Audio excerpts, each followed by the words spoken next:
Bonjour madame. Ça va? Ça va, je survis. Bien. As-tu vu ta Ouais. note de test de connaissances? Oui, Elle est bonne. merci. Bravo. Tellement contente. Merci beaucoup. Gabrielle aussi, sa note est super bonne. Es-tu là, Gabrielle? Oui, je suis là, madame. Contente de ta note? La note est sortie. Oui. Je n'avais pas vu. Tu as eu comme 95, quelque chose comme ça. Ah, d'accord. Bon, merci, madame. Bravo.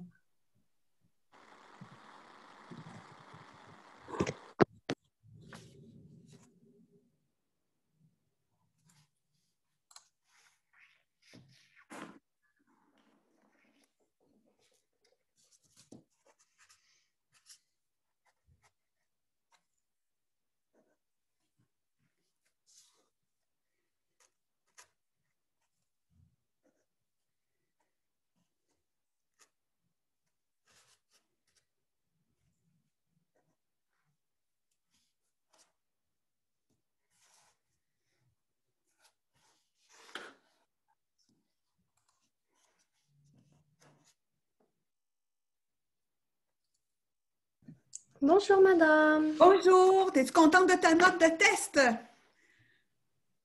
Euh, T'as pas vu ta note? Ah oui, oui, le test quoi? De connaissances, oui. Oui, oui, oui, oui, oui, je suis... Ah, bravo, félicitations. Merci. Pas le fun à corriger.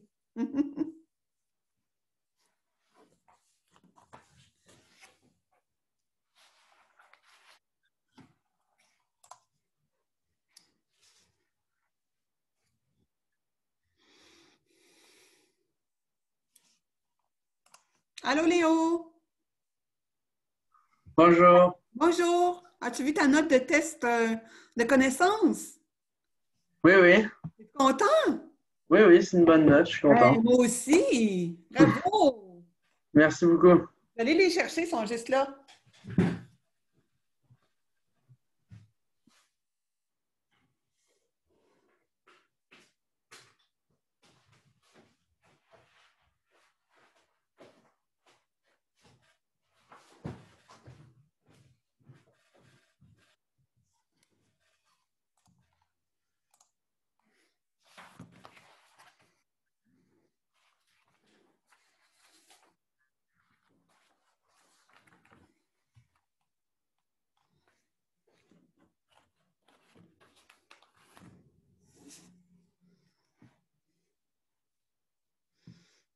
Allô, Eddie?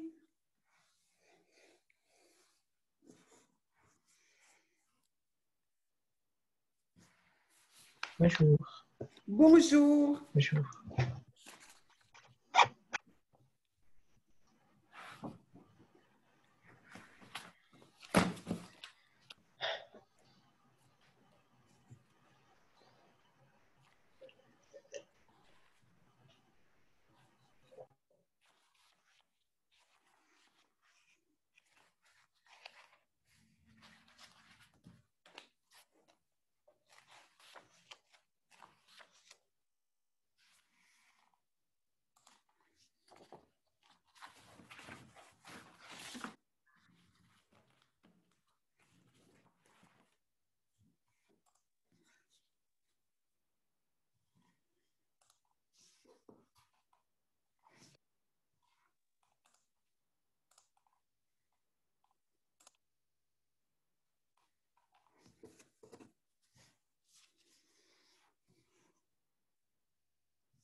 Madame, Oui.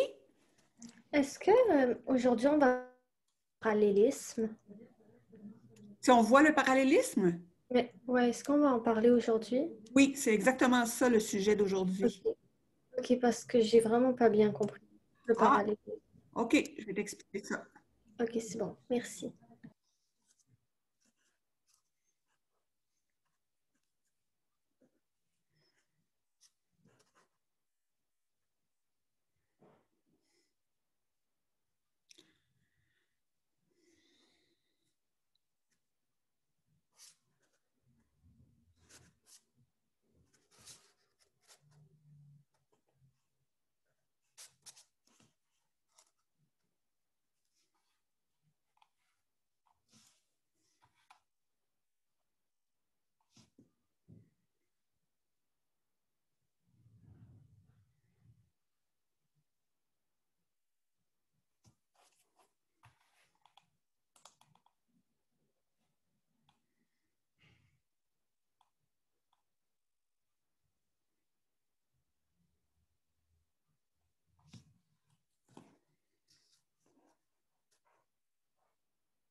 Est-ce qu'elle est là, madame?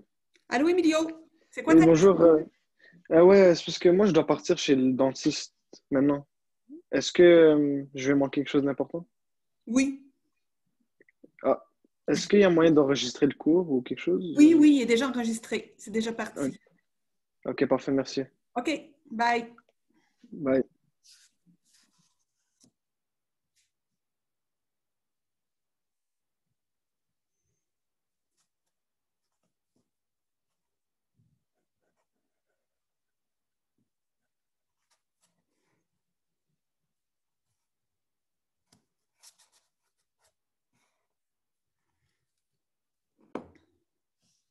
Alors, je vais juste vérifier que tout le monde est là. Est-ce que Ismaël est ici?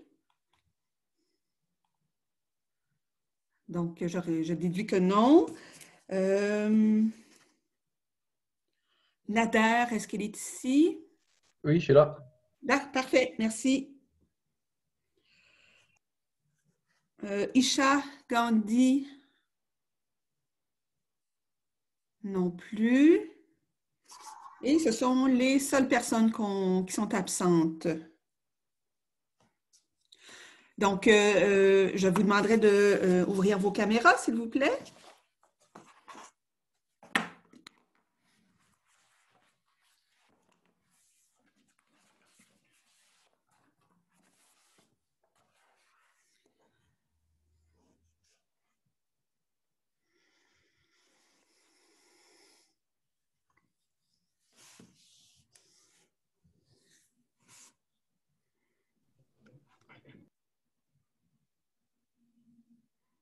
Allô, Gaël?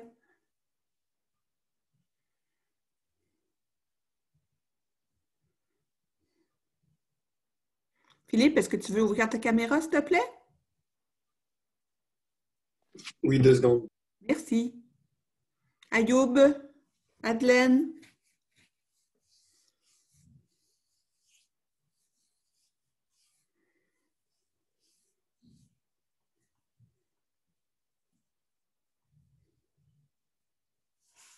merci Philippe.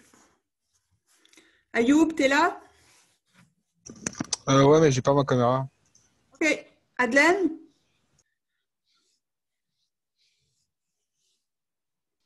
Ouais, allô? J'ai pas ma caméra non plus. D'accord. OK, donc je pense que tout le monde est là. Bonjour à tous. Donc, comme vous avez peut-être vu, j'ai terminé la correction de vos tests de connaissance 1 ce matin. Donc, elle hoche librement de la tête. Donc, j'ai mis les notes sur Omnivox. La moyenne est élevée. Je pense que c'est 60. Attendez un instant. Je vais tout confirmer ça là, quand je vais vous envoyer la documentation officielle. 66,9. C'est plus élevé que mes autres groupes. Et pourtant, dans votre groupe, il y en avait quelques-uns qui étaient en retard, donc je ne les ai pas corrigés encore. Je vais tenter de les corriger demain dans la journée. Ça ne devrait pas être très long.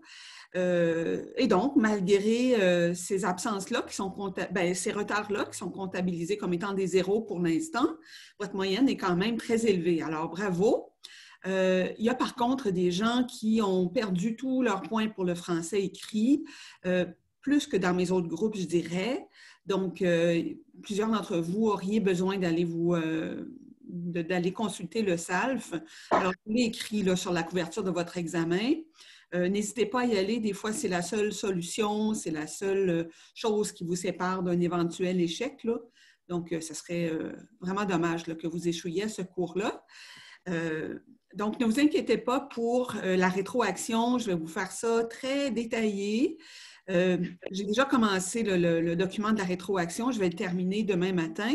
Puis, je vais vous l'envoyer par Mio. Puis ensuite, vous pourrez, si vous voulez voir votre examen, vous aurez juste à d'abord lire toute la documentation. Puis ensuite, m'écrire et je vais scanner vos examens, vous envoyer la copie scannée avec les commentaires que j'ai mis en abondance. Puis ensuite de ça, si vous avez encore des questions, ce qui est toujours possible, on pourra se faire des rencontres sur Teams pendant les moments où je n'ai pas de cours. Donc, bravo pour votre bon travail, pour ceux d'entre vous qui avaient eu d'excellentes notes et pour ceux d'entre vous qui faites des fautes de français, il faut simplement aller vous inscrire au SALF. C'est rien de dramatique, c'est le premier examen, peut-être à vie dans un cours de français du cégep, donc il ne faut pas vous alarmer là, si votre résultat n'est pas super excitant. Ça ne veut pas dire que vous allez nécessairement échouer, je peux juste vouloir dire que vous allez vous améliorer. Donc, j'ai vu, Ayoub, tu m'as dit que tu n'as pas de caméra. Natalia, tu as de la misère avec ta caméra? La voilà, la fameuse caméra. Léo, ça va? Ouais. OK. Qu'est-ce que je voulais vous dire aussi? Les exposés sont commencés. Les notes sont très élevées parce que les exposés sont vraiment excellents. Vous êtes bien préparés, bien coordonnés en général. Vous avez bien compris vos fables. Donc, félicitations à tous ceux et toutes celles qui ont bien travaillé jusqu'à présent. Puis pour les autres, ça va venir, ça va bien aller, là. C'est pas si compliqué que ça. Donc, félicitations à tous et à toutes qui l'ont déjà fait. Puis bonne chance aux autres, vous êtes capables. Donc, aujourd'hui, une petite heure de cours, ça ne sera pas très, très compliqué. Je veux simplement revenir sur les figures de construction, les parallélismes, par exemple, et autres figures un peu plus touchées, on va dire en bon français. Et c'est tout ce qu'on va faire aujourd'hui. Donc, avant que moi, je commence à parler, est-ce que vous avez des questions à me poser sur les procédés de façon plus particulière? Allô, Isha, à propos?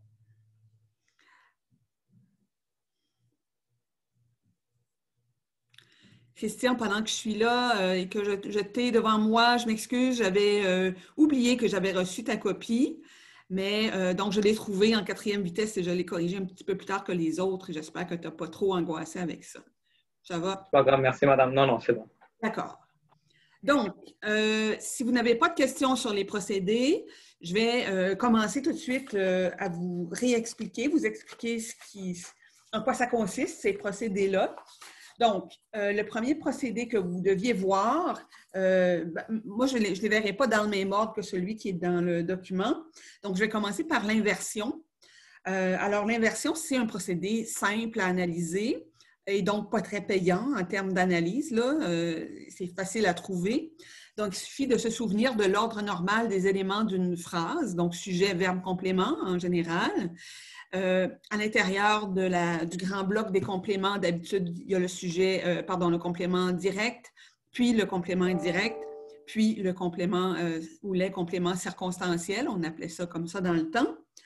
Si vous avez un de ces compléments-là qui est un pronom, ça se peut qu'il soit déplacé. Par exemple, un pronom comme « je le lui ai dit ».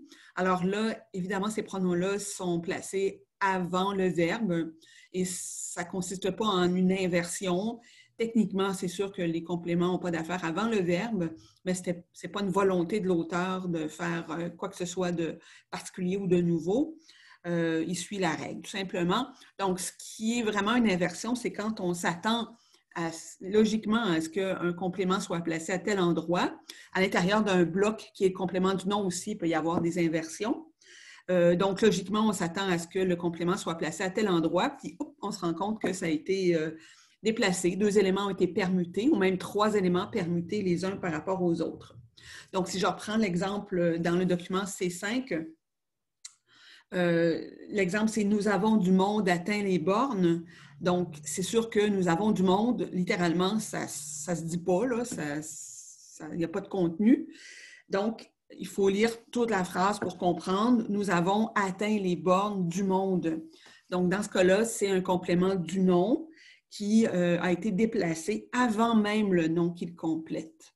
Donc, ça, c'est une inversion. Donc, j'arrête de parler 2 secondes. Je vous demande si vous avez des questions.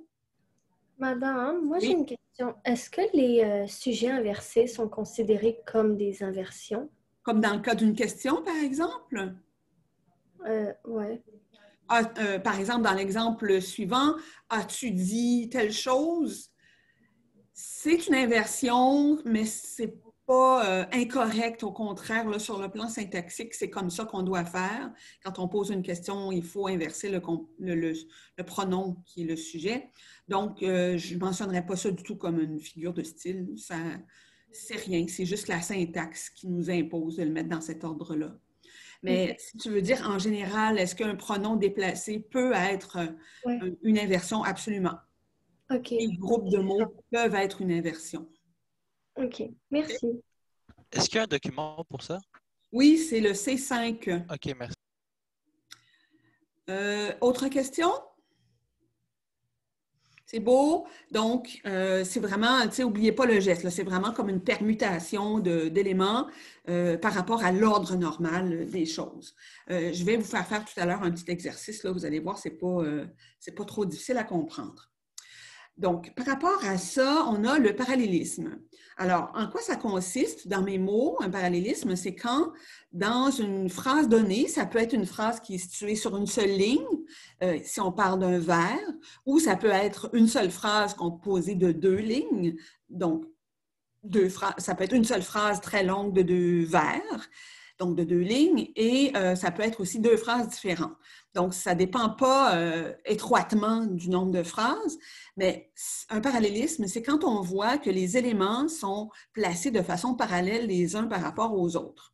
Donc, par exemple, si vous avez un sujet plus un verbe plus un complément de lieu, mettons que c'est un verbe d'état, et que sur la phrase en dessous, on a exactement le même ordre, un sujet, un verbe d'état, un complément de lieu. Là, c'est clair que l'auteur a voulu attirer notre attention en faisant vraiment des catégories comme ça. Donc, il a vraiment placé de façon parallèle les éléments de sa phrase. Donc, ça, c'est une forme de parallélisme qui est verticale, parce que les éléments qui sont parallèles les uns avec les autres sont placés l'un en dessous de l'autre. Ça peut arriver des fois que, par exemple, je suis là-bas, tu es ici. Ça, c'est un exemple de parallélisme, exactement ce que j'ai donné verbalement. Un sujet, un verbe et un complément de lieu. Ça se peut des fois qu'il y ait, pour la deuxième partie du parallélisme, un mot qui vienne s'insérer. Donc, je suis là-bas, tu es pourtant ici. Là, le parallélisme est moins parfait un peu. Je vois, Féliciane, que tu as l'air de douter de ce que je dis ou de ne pas tout à fait comprendre. Je vais vous l'écrire.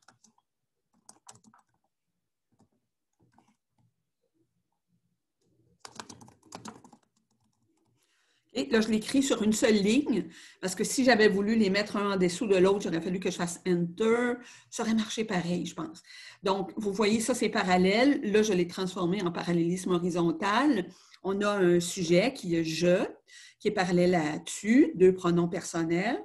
On a ensuite un verbe d'état, qui est le verbe être, « suis » et « est ». Et on a ensuite un complément circonstanciel de lieu, là-bas, ici. Donc, on voit vraiment que les éléments sont placés de façon parallèle les uns par rapport aux autres, c'est-à-dire toujours dans le même ordre. Puis dans ce cas-ci, c'est la catégorie de mots et la fonction grammaticale qui nous indique qu'il y a un parallélisme. Mais ça pourrait être juste des adjectifs de couleur qui sont parallèles l'un par rapport à l'autre. Si je vous invente un exemple, je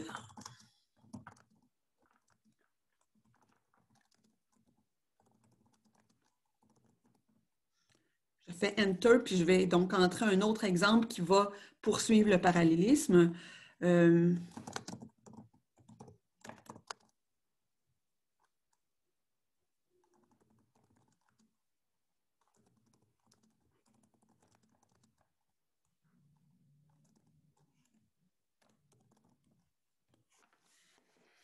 Et donc, mettons qu'on a les deux dernières phrases dans un texte, ça serait peut-être un poème, là. Donc, cette chose est verte, blanche et rouge. Ça serait le premier élément du parallélisme. Donc, on voit qu'il y a un sujet, cette chose. Le sujet est composé d'un nom, qui est le mot « chose », précédé d'un déterminant démonstratif, cette. Ensuite, un verbe d'état. Et ensuite, une liste de 3 couleurs, 3 caractéristiques. Donc, verte, blanche et rouge. Les deux dernières étant coordonnées par le mot « et ». Donc, en soi, ce n'est pas un parallélisme parce qu'à l'intérieur de ce vers-là, il n'y a rien qui est parallèle avec rien. Il y a juste un sujet, un verbe, 3 compléments, 3 attributs dans ce cas-ci. Cependant, si on avait les deux vers placés dans le même poème, l'un en dessous de l'autre, on se rendrait compte qu'il y a la même structure, cet objet, donc un déterminant démonstratif, objet, donc un nom qui est le sujet, un verbe d'état qui est le demeure, et ensuite 3 couleurs. Donc, on a ici 3 éléments, enfin plusieurs éléments qui sont parallèles les uns avec les autres. Les sujets sont parallèles, sont construits de la même façon. Les verbes sont parallèles parce que ce sont des verbes d'état. Et ensuite, les 3 couleurs sont parallèles, donc verte, blanche, rouge, parallèles à bleu, violet et noir, respectivement. Et encore une fois, le deuxième vers, dans le deuxième vers, les derniers adjectifs de couleur sont coordonnés avec le « et ». Donc, on voit vraiment que c'est placé de façon très, très symétrique. Donc, ça serait un parallélisme qui serait vertical parce que les éléments sont placés un en dessous de l'autre. Madame, oui. Quand vous dites verbe d'état, c'est les verbes attributifs? Oui, exactement. Mille pardons. Mes termes de grammaire sont un peu anciens. Mais non, c'est correct. Donc, un verbe attributif, si ce n'est pas attributif, c'est un verbe quoi? On va dire non attributif, on va être content. Je sais pas moi non plus. Dans mon temps, ça s'appelait un verbe d'action et un verbe d'état. Donc, est-ce qu'avec ces explications-là, la structure du parallélisme est plus claire? Oui. Pas sûr, Félicia?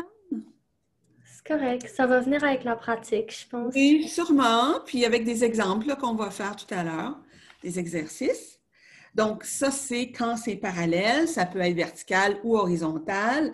Ça peut se jouer sur les catégories de mots, sur les fonctions des mots ou sur un détail comme 3 couleurs énumérées qui sont coordonnées par un « et » entre la deuxième couleur et la troisième couleur. Donc, même si le début de la phrase n'était pas parallèle, s'il n'y avait pas un sujet plus un verbe attributif, il y aurait quand même un parallélisme entre les 3 couleurs qui sont placées l'une en dessous de l'autre, donc verte avec bleu, blanche avec violet, rouge avec noir. Donc, ça serait quand même parallèle, mais seulement pour les 3 adjectifs de couleur.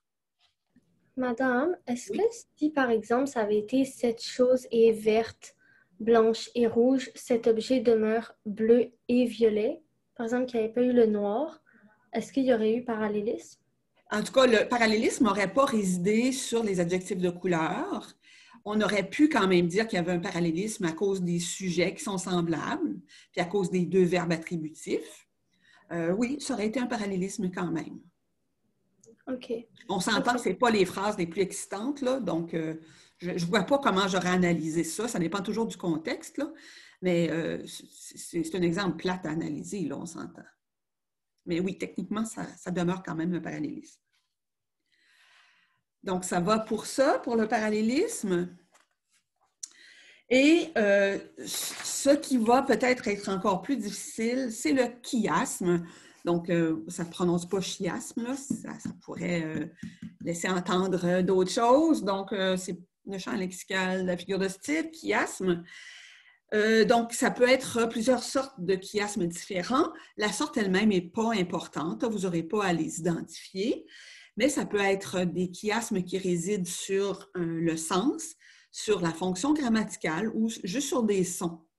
Donc, un chiasme, en fait, c'est un parallélisme. Mais dans un parallélisme, les éléments sont placés dans un ordre donné, toujours le même. Donc, les éléments parallèles sont un en dessous de l'autre. Avec un chiasme, il y a une inversion. Okay?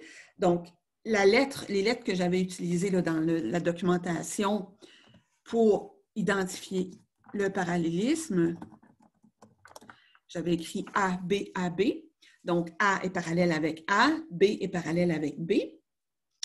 Mais pour un chiasme, il y a une inversion dans la deuxième portion. Donc, c'est un peu comme des rimes embrassées, là, si vous voulez. Si on a A, B, B, A, c'est un chiasme à ce moment-là. Maman? Oui. Quand vous dites AB, ça c'est pour les parallélismes verticaux. Non, peu importe, ils peuvent être verticaux ou horizontaux. Alors, ça veut dire que... Ça veut juste dire que les éléments, les éléments qui sont parallèles les uns par rapport aux autres sont toujours placés dans le même ordre. Oui, OK. Et donc, tu as toujours sujet, verbe, complément, sujet, verbe, complément. Donc, là, c'est un exemple avec ABC, ABC. Il y a 3 éléments. Ça pourrait être avec 2 seulement, AB, AB, donc sujet, verbe, sujet, verbe. Ça serait tous des parallélismes. Oui, d'accord. OK? Pas compliqué, celle-là, hein? Et donc, le chiasme, c'est la même chose qu'un parallélisme. Si vous aviez un parallélisme qui était horizontal, comme ça, vous verriez que vous avez, par exemple, tiens, je vais commencer de ce côté-là, le sujet, le verbe. Si c'était parallèle, ce serait le sujet, le verbe. Mais un chiasme, c'est inversé. Donc, sujet, verbe, verbe, sujet. OK? Donc, ça, c'est dans le cas d'un chiasme grammatical. Si c'est un chiasme qui est basé sur le sens plutôt que sur les fonctions grammaticales, c'est la même chose. C'est AB, puis les 2 autres sont inversés. BA. Ou alors des lettres qu'on permute l'une par rapport à l'autre. OK? Donc, je vais vous donner un exemple que j'ai trouvé tout à l'heure dans la fable Les animaux malades de la peste. Peut-être qu'en ayant un deuxième exemple, ça serait plus clair. Donc, je vais vous le taper. Attendez que je m'en souvienne.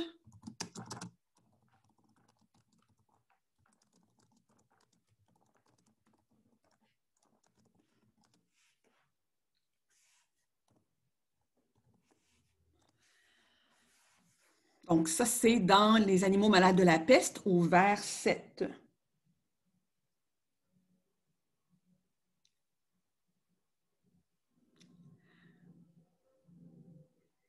Donc, ils ne mouraient pas tous, mais tous étaient frappés. Il y a un chiasme parce qu'il y a un sujet qui est « ils » avec un verbe, puis le mot « tous ». Et dans la deuxième portion de la phrase, par rapport à un point pivot qui est la virgule ici, les éléments sont inversés. C'est le « tous » qui arrive en premier, ensuite le verbe, ensuite rien, il n'y a pas de sujet. Donc, le fait qu'on prenne... Ah, j'ai fait une faute en plus, j'aurais dû écrire « il » avec un S. Donc, le fait que le verbe et le mot « tous » soient placés dans cet ordre-là dans la première partie de la phrase et qu'ensuite ils soient permutés l'un par rapport à l'autre dans la deuxième partie de la phrase par rapport à un point pivot qui est la virgule, ça fait un chiasme. Et dans ce cas-ci, c'est un chiasme grammatical. Puis en plus, il y a une antithèse dans la première partie par rapport à la deuxième. Donc, ils ne mouraient pas tous, mais tous étaient bel et bien frappés. Donc, une forme négative dans la première partie. avec une forme affirmative dans la deuxième partie de la même phrase. Donc, c'est vraiment un chiasme avec en plus une antithèse. Mais il n'y en a pas toujours d'antithèse.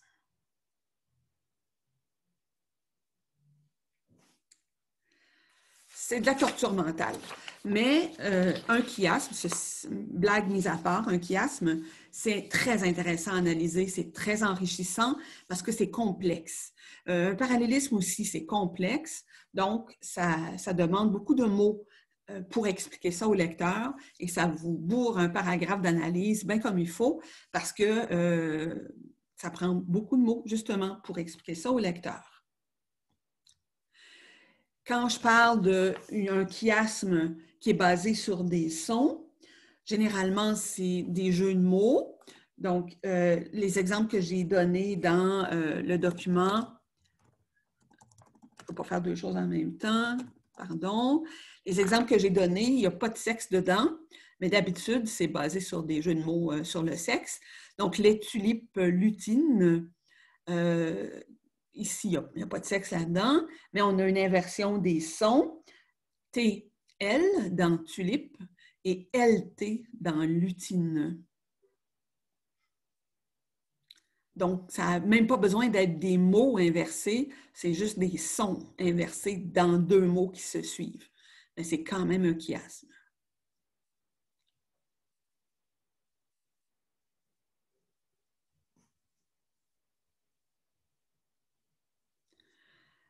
Donc, est-ce que vous avez des questions concernant ces trois procédés-là qui sont les seuls dont je voulais vous parler aujourd'hui?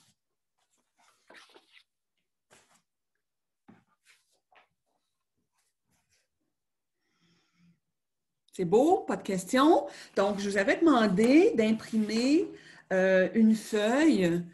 Exactement. Donc, ça s'appelle l'exercice sur les procédés de construction. Je vous l'ai envoyé par Mio, je l'ai aussi mise sur Léa. Donc, je vais vous demander de sortir cette feuille-là, si vous l'avez sous la main, ou de l'afficher sur votre écran. Puis, on va faire les exercices ensemble. OK? Je ne vous libère pas dans les sous-groupes. Là, on va les faire ensemble, ça va aller plus vite. Donc, je vous demande, est-ce que c'est une inversion? Est-ce que c'est un parallélisme? Ou est-ce que c'est un chiasme? Et si un chiasme, c'est quel genre? C'est-tu grammatical ou autre? Donc, je vais l'écrire en bas, là.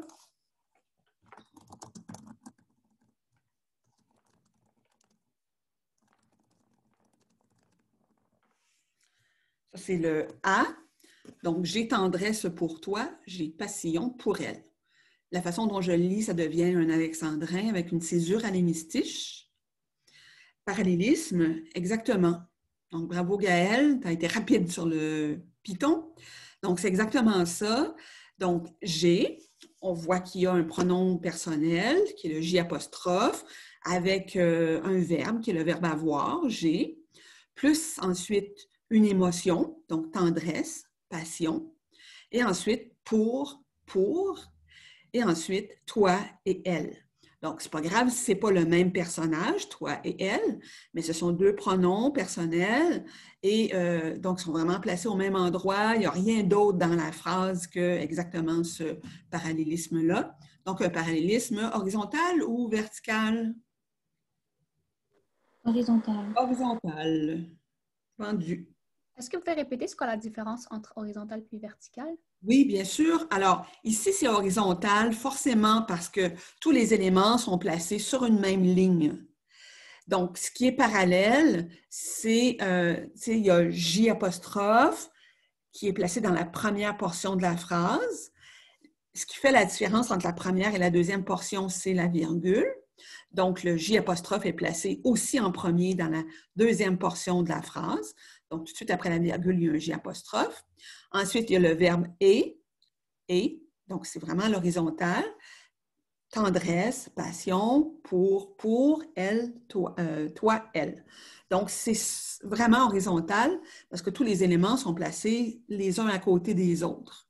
OK, mais si on aurait mis genre en bas, ça aurait été vertical. Exactement, c'est juste ça la différence. Ça a l'air de... OK, oui. OK, je vais vous le mettre si vous voulez.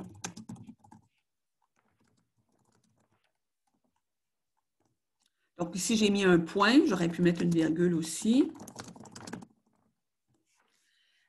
Donc, dans ce cas-là, j'ai transformé mon parallélisme qui était horizontal tantôt en parallélisme vertical. On voit que les éléments sont placés les uns en dessous des autres.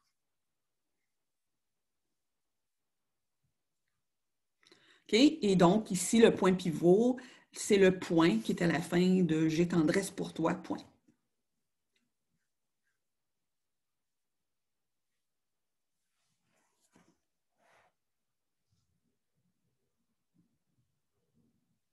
Madame, vous pouvez juste répéter c'est quoi le point de pivot? Oui, d'habitude, c'est un signe de ponctuation. Ça peut être un mot comme une conjonction de coordination, comme un « et », par exemple. Donc, c'est comme un point central, un mot qui n'appartient ni à un segment ni à l'autre, mais qui sert comme à faire justement pivoter les éléments les uns par rapport aux autres. Donc, tu as « j'ai tendresse pour elle »,« j'ai passion pour toi ». Entre les deux, il y a une virgule, puis on voit que de part et d'autre de la virgule, les éléments sont vraiment placés en parallèle les uns par rapport aux autres. Donc, la virgule, c'est le point de pivot parce que ça sépare comme les deux? Les éléments, exactement. OK, merci. Donc, ça peut être une virgule, ça peut être un point-virgule, n'importe quelle ponctuation. Ça peut être un « et », ça peut être un « ni », un « mais », un petit mot, généralement, ou de la ponctuation. OK, c'est bon. Merci. Donc, est-ce que vous avez d'autres questions sur ce parallélisme-là? C'est beau. Je vais faire le deuxième. Il est beaucoup plus compliqué, celui-là. Il faut espérer que vous ne trouverez pas ça dans un texte. Donc, je vais le taper.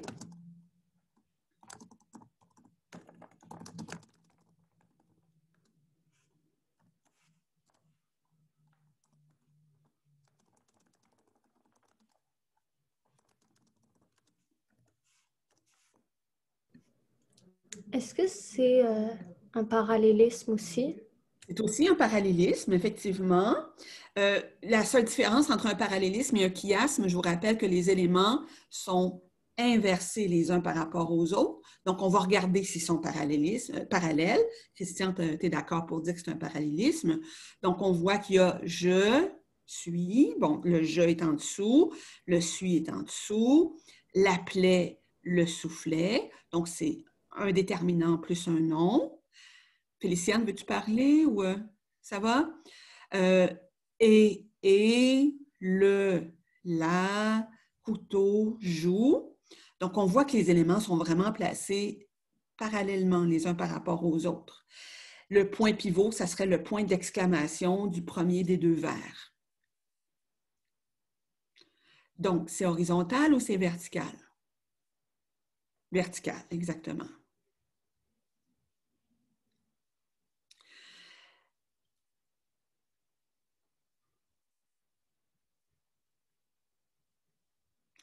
Donc, ceci dit, on voit bien que les éléments sont parallèles les uns par rapport aux autres.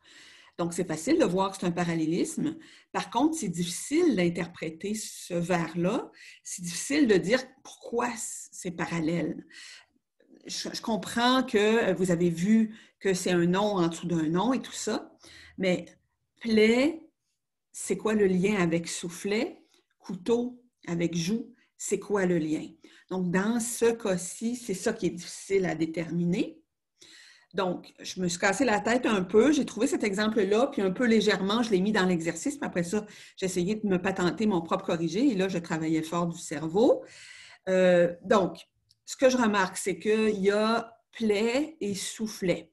Donc, d'abord, ça rime les deux mots riment un peu entre eux. Donc, ça peut être juste ça, le point commun entre ces deux mots-là.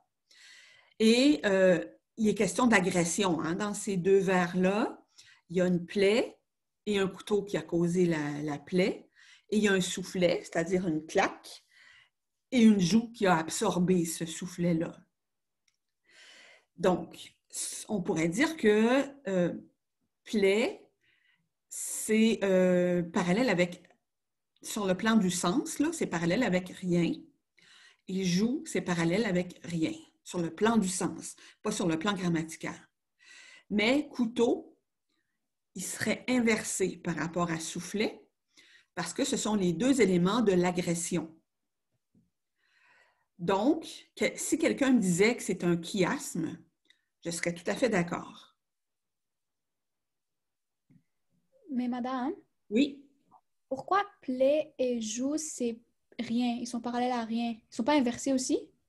C'est parce que ça ne correspond pas. La joue, c'est une partie du corps, puis une plaie, c'est le résultat de l'agression.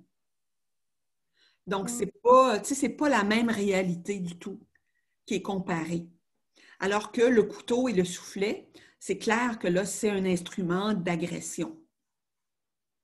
OK? Donc, c'était un parallèle sur le plan grammatical, mais sur le plan sémantique, ce n'est pas un parallélisme parce que les éléments sont inversés. Le deuxième élément du premier vers, il est en fait parallèle avec le soufflet. Il correspond à soufflet. Donc, puisqu'il n'est pas placé en dessous de l'autre, mais bien inversé, ça pourrait être un chiasme sémantique. Donc, un chiasme d'éléments dont le sens est inversé.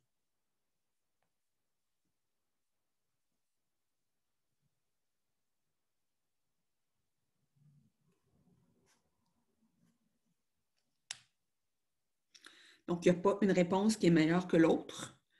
C'est comment vous le voyez, puis de quoi vous avez besoin pour faire votre analyse.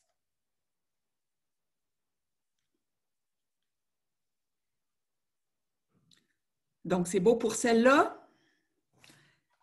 Je tape le prochain exercice, là, qui est le C.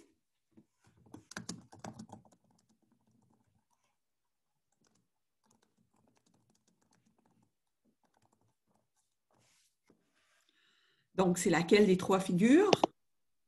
Est-ce que ça pourrait être une inversion? Non. Donc, dis-moi, ça serait... Bon, Annie est d'accord. Vous avez raison. Dis-moi, Annie, tiens, puisque c'est rare que tu prennes la parole, dis-moi, ça serait quoi l'ordre normal des éléments de la phrase?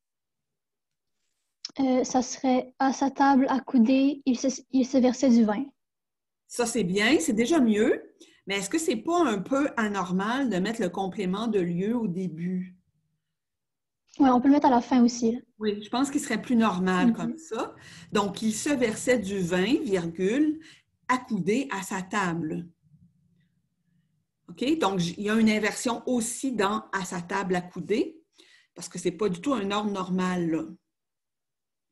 Donc, finalement, les éléments sont comme tous permutés les uns par rapport aux autres. Donc, je vais vous retaper la phrase dans le bon ordre.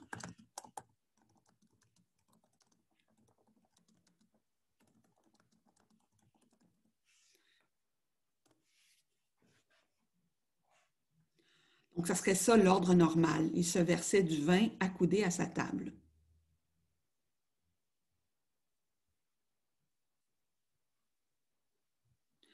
Donc, c'est sûr que c'est plus poétique de la façon dont ça a été écrit initialement. Des fois, les auteurs ont besoin simplement d'une rime aussi, ont besoin que tel mot rime avec tel autre à la fin. Donc, ils se permettent de faire comme ça des inversions. Il n'y a pas toujours un sens super profond, là. Des fois, c'est juste pour la rime.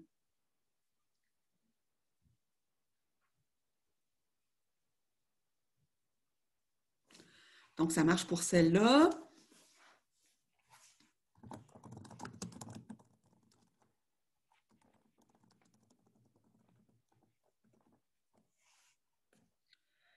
Je n'ai pas fait de faute de frappe. Donc, douce victoire, défaite innommable. Je ne l'ai pas lu comme si c'était un vrai vers, là. Donc, inversion, parallélisme ou chiasme. Donc, quelqu'un dit inversion, on dit chiasme aussi. Gaëlle, dis-moi, qu'est-ce qui est inversé? Je ne suis pas sûre, mais la victoire, c'est le sujet, en fait. Puis, dans l'autre partie, défaite aussi, c'est le sujet, mais comme ils l'ont inversé au début, c'est le sujet, c'est l'adjectif, après ça, le sujet, puis après ça, c'est le sujet, adjectif. Exactement. Donc, ce que tu dis, c'est parfaitement vrai. C'est juste que tu as mal identifié le procédé, donc ce n'est pas ça une inversion. Une inversion, c'est les éléments de la phrase sont inversés ou déplacés par rapport à l'ordre normal des éléments d'une phrase. Donc, si on avait dit « douce victoire », en soi, c'est une inversion, parce que l'ordre normal, c'est de mettre le nom, qui est victoire, suivi de l'adjectif, qui est douce. Donc, en soi, sur ces deux mots-là, il y a effectivement une inversion.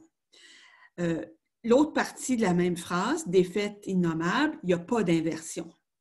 Donc, toi, tu aurais pu choisir, si c'est de ça que tu as besoin, tu aurais pu choisir de juste dire il y a une inversion du nom avec son adjectif. Douce, victoire, victoire, douce.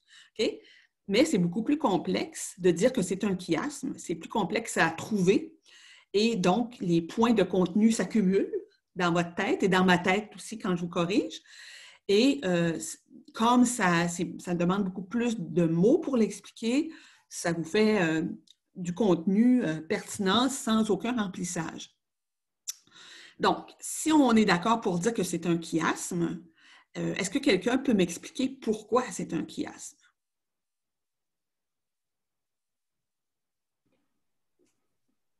Est-ce que je peux répondre? Parfait, je t'écoute. Oui, parce que ici, on a un adjectif et un nom, et après, on a un nom et un adjectif. Alors, c'est comme si ça se reflétait, donc c'est symétrique. C'est symétrique, c'est inversé, hein? Donc, C'est inversé. C'est inversé, exactement. C'est pas parallèle, c'est pas adjectif non, adjectif non. La deuxième moitié sont inversées. Donc, c'est bel et bien un chiasme, et c'est un chiasme grammatical. Exactement, Émile, tu as absolument raison. Donc, ce qui est inversé, c'est basé sur la fonction des mots. Sophie, question? Est-ce qu'on pourrait préciser que c'est un chiasme grammatical avec une antithèse simple? Plus tu mentionnes l'information, plus ton lecteur va capoter sur la précision de ton analyse. Mais d'un autre côté, si tu ne le dis pas, peut-être que tu vas avoir plein d'autres choses intelligentes à dire, puis ton lecteur va être content pareil. Le lecteur est en moi, puis il faut que tu me plaises pour que je te donne des points. OK? Donc, c'est vraiment comme tu veux. C'est vraiment au choix. Donc, est-ce que, des fois, quand il y a un chiasme, il y a une antithèse. Est-ce qu'ici, il y a quelque chose qui est antithétique? Oui. Donc, Féliciane, tu hoches de la tête. Je demanderais à Aya. Aya, est-ce que tu peux me dire s'il y a une antithèse là-dedans? Dans quelle phrase? Oui, douce victoire. Ben, victoire et défaite, c'est contraire. Absolument. Et les adjectifs aussi. Absolument. Donc, il y a en plus du chiasme, donc l'inversion par rapport au point pivot. Le point pivot, c'est quoi ici? La virgule. La virgule. Merci, Aya. Et merci, Sophie. Donc, par rapport au point pivot, les éléments sont non seulement inversés, mais ils sont antithétiques l'un par rapport à l'autre. Donc, douce et innommable, c'est quelque chose d'agréable ou quelque chose d'absolument dégoûtant. Et victoire et défaite, c'est aussi une antithèse. Donc, une double antithèse avec un chiasme. C'est vraiment très bien fait, là, cette phrase-là. C'est très simple, mais complexe en même temps.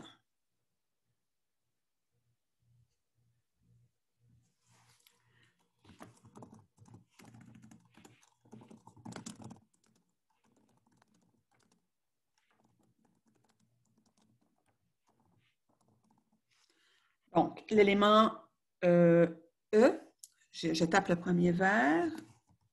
Tiens, on va le faire vers par vers parce que la réponse, de toute façon, est vers par vers. Donc, on se demande si c'est une inversion, si c'est un parallélisme ou, plus complexe, un chiasme.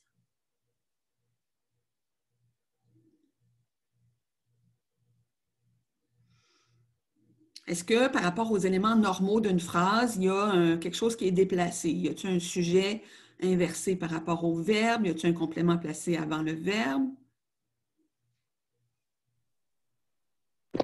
Pleinement, je m'éprouve, c'est inversé, je pense. Absolument, c'est une inversion. Sophie, tu voulais dire? Mais j'ai l'impression qu'il y a un parallélisme. Ça pourrait. Qu'est-ce qui serait parallèle avec quoi? Ben, premièrement, il y a le contre vous, contre moi. Non. C'est Il y a horizontal, le c'est horizontal ou vertical? horizontal. Horizontal, parfait. Gaëlle est d'accord avec toi. Gaëlle aussi, elle avait vu un parallélisme. Donc, tout à fait. Il y a ici un parallélisme contre vous, contre moi. Et, attendez, mon petit courriel vient de se mettre dans ma face. Et vainement, je m'éprouve. Juste pour ce segment-là, il y a une inversion entre le sujet et son complément, qui est le mot vainement. Donc, 2 pour le prix d'1 dans ce cas-ci. Et le deuxième vers,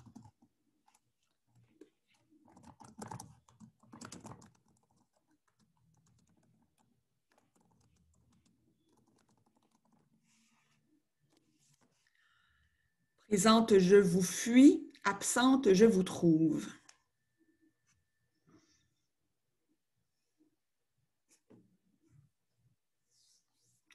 Donc, désolée. oui, vas-y. Félicia? Là aussi, je pense qu'il y a un parallélisme parce que présente et absente, ce serait comme le A du ABAB. Et je vous fuis, je vous trouve, ce serait le B. Oui, de façon plus détaillée. Donc, il y a d'autres gens qui ont répondu pendant que tu parlais, qui sont d'accord avec toi. De façon plus détaillée, est-ce que c'est grammatical, sémantique ou autre? Non, sémantique. Ça peut être les deux à la fois, des fois. Donc, qu'est-ce qui est parallèle avec quoi? Tu as dit présente, absente. Pourquoi tu as mis ça en parallèle? C'est quoi le point commun? Ça, c'est... Mais ça peut être grammatical et sémantique, je pense. L'un par rapport à l'autre, non. Ah. Parce que, regarde, ils sont placés tous les deux en début de segment de phrase. OK. Et si le absente s'était retrouvé à la fin de son propre segment, là, oui, ça aurait été une inversion, donc un chiasme.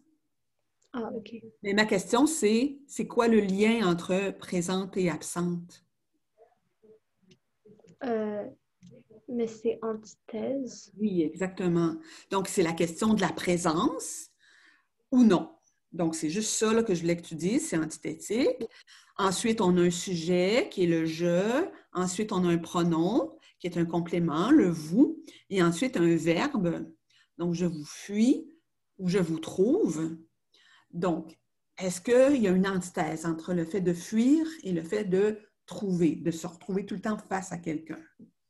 Aya, tu dis oui avec la tête. Sophie, question? Oui, vous dites parallélisme sémantique puis grammatical. Il y a aussi des types de parallélisme de même que de chiasme. Absolument. Il peut y en avoir, effectivement. Est-ce que ce sont les mêmes types? Les mêmes quoi?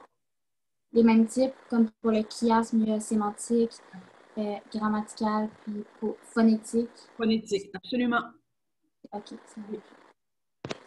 Donc, je repose ma question. Entre fuit et trouve, c'est quoi le lien logique? Sophie, tu as relevé ta main ou... Ben oui, j'aurais pu répondre à votre question. Ben, c'est aussi une antithèse. C'est une antithèse aussi. Donc, je vous fuis. Ça, c'est Phèdre hein, qui parle à Hippolyte. Elle essayait de le fuir, donc de se tenir loin de lui en s'enfuyant. Donc, quand elle est là, avec lui, elle essaie de le fuir. Quand elle n'est pas en sa présence, elle essaie de le chercher. D'une façon ou de l'autre, ça peut être en prononçant son nom tout le temps ou en faisant parler de lui ou en, je sais pas moi, en pensant à lui, tout simplement. Donc, il y a vraiment deux antithèses, présente, absente. Il y a fuit et trouve. La seule chose qui sépare un parallélisme d'un chiasme, c'est la présence ou non d'une permutation entre les éléments qui sont parallèles. Donc, est-ce qu'ici, il y a une permutation? Non. Donc, présente, absente, c'est parallèle ensemble, c'est placé au début. Ensuite, un « je », ensuite un « vous », ensuite un verbe. Il y a deux antithèses, mais il n'y a pas de permutation. Il n'y a pas d'inversion.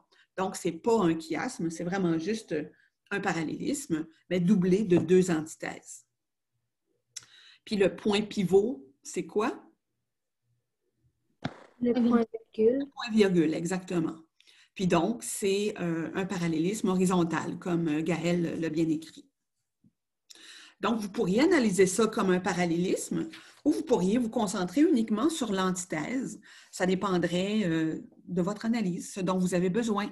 Si vous voulez montrer qu'il y a un antagonisme entre Phèdre et Hippolyte, moi, je me concentrerai à ce moment-là sur l'antithèse et non pas sur le parallélisme. Un antagonisme, ça veut dire qu'ils sont incompatibles, sont en chicane. Donc, c'était la séance de torture d'aujourd'hui. Est-ce que vous trouvez ces explications-là utiles? Un peu, parfait. Avez-vous d'autres questions sur ces procédés-là? Non? Christian, ça va? Ton petit pouce, ça veut dire que c'était utile? Oui, madame, moi j'ai une question. Oui. Pour le E, ben, celui qu'on vient de faire, est-ce que on pourrait dire qu'il y a un parallélisme vertical? Entre quoi et quoi? Je sais pas. Moi, je ne penserais pas. Si tu regardes contre, c'est ça ta question? Contre avec présente, il n'y a pas vraiment de lien, ce n'est pas du tout la même catégorie de mots, ce n'est pas la même fonction grammaticale, ce n'est pas le même sens non plus, ce n'est pas les mêmes lettres. Vous et je, ce n'est pas vraiment placé parallèlement. Contre avec vous, fuis, pas vraiment. Moi avec fuis, ce n'est pas vraiment parallèle. Donc non, il n'y a pas de parallélisme vertical. Il y en a juste un à l'horizontale. Mais est-ce que c'est possible qu'il y ait comme parallélisme horizontal et un parallélisme vertical? OK. L'auteur aurait passé beaucoup de temps à le trouver, probablement, mais oui, c'est théoriquement possible. OK, c'est bon. Ça doit exister. D'autres questions? Madame? Vas-y, Sophie. Ben, moi, j'ai une question, mais c'est par rapport au paragraphe de Phèdre que vous envoyez. Oui, parfait. Je veux juste être certaine, là, parce que j'ai reçu tellement d'informations, juste être certaine de ce qu'il faut vous envoyer. C'est seulement notre document avec l'entête, puis notre paragraphe, le deuxième paragraphe du développement. Exact. OK, parfait. Donc, je n'envoie pas les réponses aux 20 mots manquants, parce que je vous ai envoyé de toute façon le corriger. Ni les champs lexicaux. Les champs lexicaux. C'était vraiment des étapes intermédiaires, ça, pour que tu comprennes bien le sens du texte. Mais moi, je n'ai pas l'intention de vérifier que tu es allé chercher les bons mots dans les bons champs. Je suppose que vous êtes capable de faire ça maintenant. Je le vois dans les exposés, là, vous mettez vraiment systématiquement les bons mots dans les bons champs. Donc, je ne vérifierai plus que vous avez maîtrisé ça. Puis, j'ai vu que vous aviez fait un tableau avec différentes, certaines figures de style qu'on retrouvait dans le texte. Est-ce que ces figures de style-là, on peut en prendre une pour notre paragraphe ou vous voulez absolument qu'on en trouve d'autres? Non, allez-y à fond. Si je vous l'ai donné, c'est pour accélérer votre travail, là, que ça ne devienne pas une corvée incroyable. Là. Donc, vas-y à fond, utilise. Merci. Même les champs lexicaux, je n'ai pas nommé les mots qui en font partie, mais j'ai quand même donné une liste de champs lexicaux. Vas-y, utilise-les à fond, là, il n'y a pas de problème. Donc, ce que je veux corriger, c'est juste le paragraphe. Puis en fait, la partie qui m'intéresse le plus, c'est la partie commentaire, donc PR1C. Tout le reste, les idées principales et secondaires vous sont données gratuitement. Donc, je ne vais pas me mettre une note à moi-même pour l'idée principale. Cependant, vous pouvez les modifier. Si vous ne voulez pas avoir d'idées binaires, vous les débinarisez, il n'y a pas de problème, ça va répondre quand même à la question. Vous pourriez m'envoyer un paragraphe très, très court de seulement une preuve en 3 étapes ABC. Une idée secondaire unique et pas binaire. Une idée principale toujours unique, pas binaire non plus. Ça pourrait faire l'affaire. Moi, je vais corriger ce que vous allez m'envoyer. Ou vous pourriez m'envoyer un très long paragraphe de 4 preuves. Je vais le corriger aussi si je le reçois à temps. Donc, le but, c'est vraiment de vous... c'est la première fois et peut-être la dernière que vous allez avoir l'occasion de vous exercer sans que ça vous coûte des points à faire une analyse écrite. Vous les faites dans les exposés oraux, vous les faites bien. mais à l'écrit, la difficulté, c'est maîtriser le langage écrit. Donc, c'est vraiment l'occasion de vous exercer à faire ça. Sinon, après, ça va devenir tout de suite un examen à faire. Là. Quelques semaines après, vous allez avoir un examen à faire. Donc, je vais, même chose, vous donner un texte avec peut-être des pistes d'analyse, une question. Probablement que je vais vous donner les idées parce que je ne vous ai pas vraiment montré à faire des idées. Je l'ai montré en théorie, mais je ne vous aurais pas évalué formativement là-dessus. Puis donc, ça va être ça l'examen, il va compter pour 15 %. Donc, pour l'instant, c'est très important que vous fassiez votre formatif parce que c'est vraiment la dernière occasion que vous avez de vous exercer à faire une analyse qui ne coûte pas de points si vous faites une erreur. Donc, ça va pour tout le monde? C'est beau? Donc, moi, je nous quitterai. Donc, l'enregistrement, je vais arrêter l'enregistrement. Si vous n'avez pas d'autres questions, ça va. On continue à se voir dans les Teams pour les exposer. Et puis, donc, dès demain, je termine la rétroaction sur le test de connaissance 1. Puis après ça, vous pourrez regarder la rétroaction et ensuite me demander de scanner vos examens. Je vais le faire. Ça marche? Parfait. Bien, merci pour votre présence. Puis on se dit bonne fin de semaine. Reposez-vous bien. Merci, madame. Bye, madame. Salut.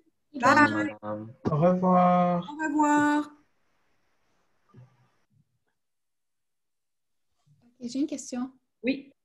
Est-ce qu'il y a comme un document il y a comme un exemple de paragraphe, comme ça, genre, je peux suivre.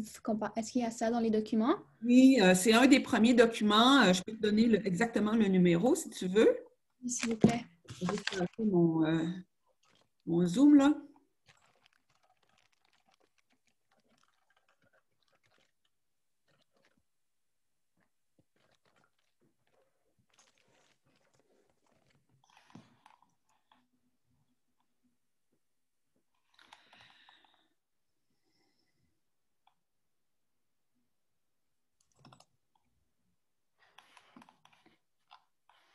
Gaëlle, tu es encore là?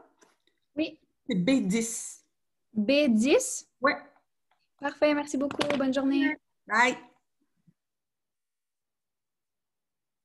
Avez-vous des questions à me poser?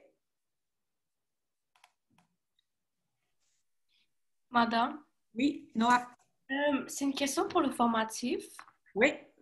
Quand il demande de trouver une preuve pour qu'elle ne veut pas que Hippolyte se retourne contre son fils. Attends, non, Hippolyte n'a pas de fils. Non, comme elle veut pas que Phèdre veut pas qu'Hippolyte se retourne contre oui, parfait. Oui. J'ai pas trouvé de figure de style. Ah, je vais aller chercher mon extrait, ça sera pas long, OK? Tu m'attends? Mm-hmm. OK.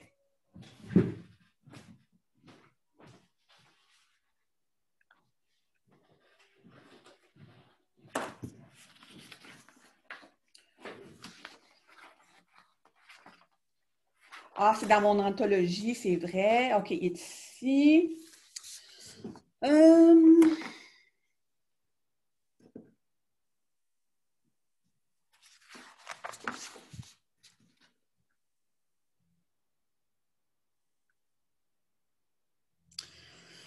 Donc, c'est au vers, autour du vers 66. Tremblante pour un fils que je n'osais trahir, je te venais prier de ne le point haïr.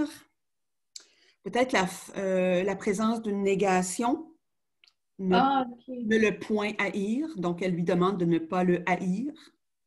Est-ce qu'on peut aussi faire un chant lexical? Absolument. Tu as droit à n'importe quel genre trahir, haïr, tremblante, tout ça? OK. Et on peut aussi faire des verbes impératifs? Tu peux prendre tout ce que tu veux. OK, c'est parfait. Donc, ça va faciliter la tâche. OK, c'est parfait. Merci beaucoup. De rien. Bonne journée. Bonne journée.